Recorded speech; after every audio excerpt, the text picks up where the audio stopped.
Communications Act of 1934, the airways were seen as public property. Commercial broadcasters were licensed to use these airways, and the main condition for their use would be whether the broadcasters served the public interest, convenience, and necessity.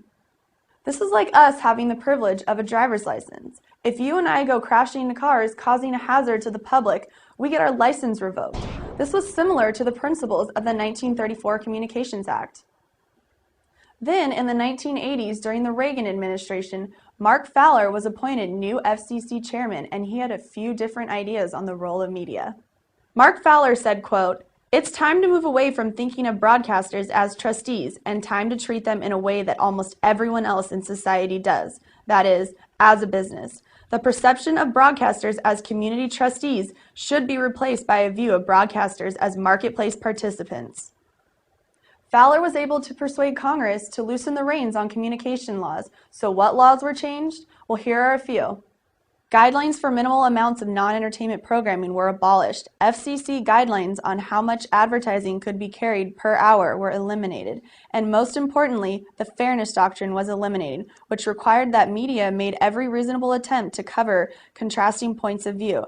The FCC also required that stations perform public service in reporting on crucial issues in their communities.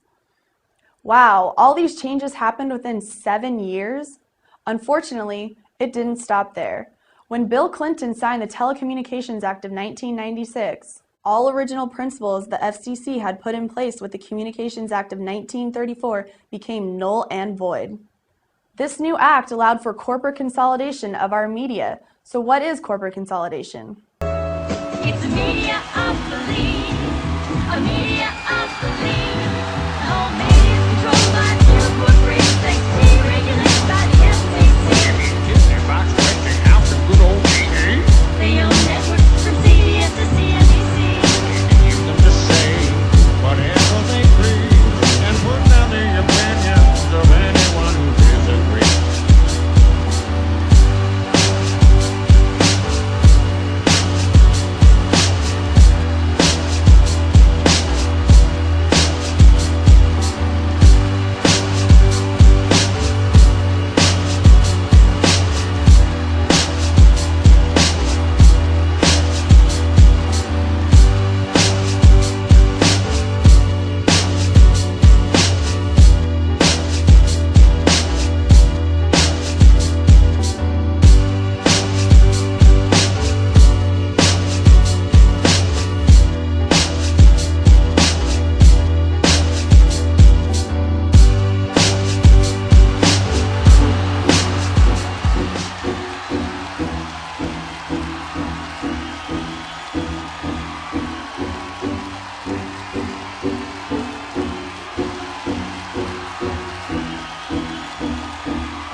Shedding too much light, Lou.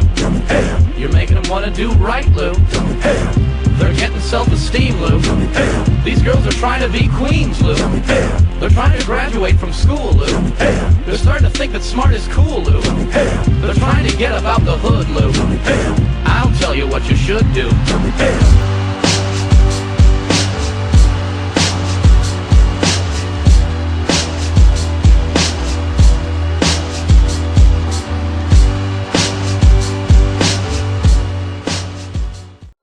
Entertainment is kept below the 6th grade level.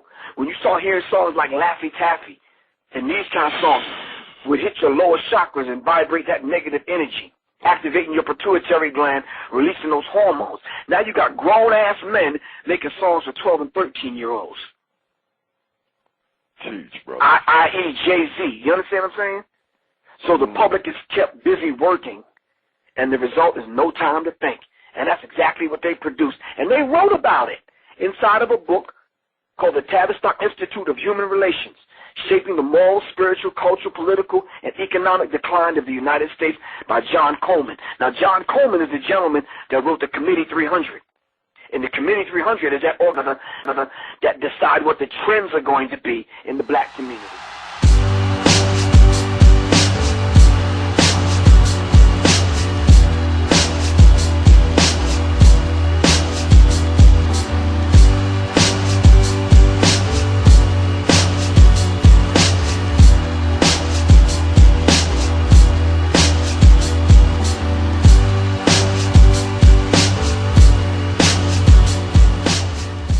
For a subscription fee of $20,000 each, companies are granted access to the Look Look website, a Rosetta Stone of teen culture. If companies can get in on a trend or subculture while it is still underground, they can be the first ones to bring it to market. And that's when the mass consumer picks up on it and runs with it and then eventually kills it. And that's the paradox of cool hunting. It kills what it finds. As soon as marketers discover cool, it stops being cool. They thought it was cool to burn crosses in your front lawn as they hung you from trees in your backyard. They thought it was cool to leave you thirsty and stranded, Katrina.